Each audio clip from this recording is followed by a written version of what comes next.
Welcome back. I'm joined by Dallas Cowboys insider Mickey Spagnola. Mickey, the Cowboys are coming off a crucial 20-17 win over the Los Angeles Chargers, and we saw quite the bounce back from the Dallas offense after the previous week's loss to the 49ers. So talk to me about Dak Prescott, how he really bounced back, and just the great performance he had. Yeah, that's Dak Prescott.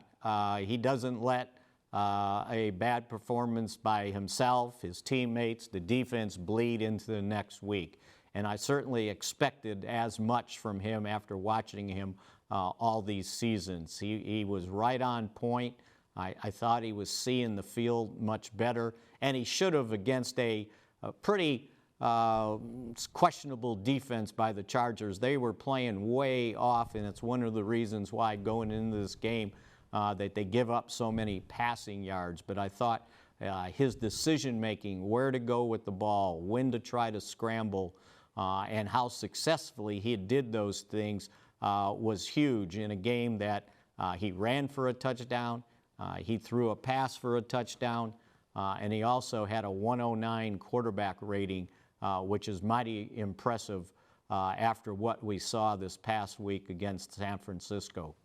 And also, that San Francisco game, we saw a lot of tough performance from the defense. So this week, just tell me how we saw a bounce back on the other side of the ball from the Cowboys defense. Yeah, the defense kind of got back to what we're used to seeing, right? Not the 170 yards they gave up rushing to the 49ers, to holding the Chargers, who were trying to run the ball to just 53 yards. Austin Eckler, their all-purpose running back, was back after missing the previous 3 games with a high ankle sprain, and you know that figured to be a pretty big headache for the defense. But they shut him down basically, and did a really nice job at the end when they had to close out the Chargers. DeMarcus Lawrence makes a big tackle. Micah Parsons has the first sack of the game for the Cowboys. And then the pressure from Damone Clark getting into Justin Herbert as he threw the ball that Stephon Gilmore ended up intercepting and closing out the game for good.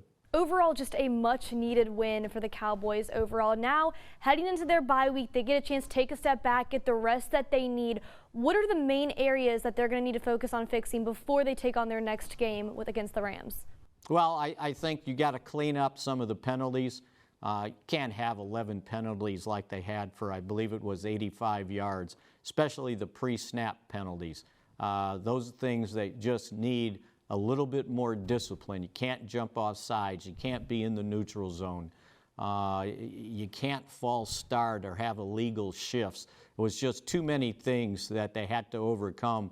But I guess the good part is they did overcome the penalties and were able to bounce back after falling behind 7-0 after the Chargers tied it up at 17. The offense responded awfully well, and it was kind of a team effort on offense. Dak played well. The wide receivers did a nice job. CeeDee Lamb, Brandon Cooks, and the kicker was pretty darn good, wasn't he? He for sure was. Mickey, well, thank you so much for joining me today. The Cowboys, they're up next for the Cowboys is their bye week, but they'll get back on the field on Sunday, October 29th, when they take on the Los Angeles Rams at noon. We'll be right back.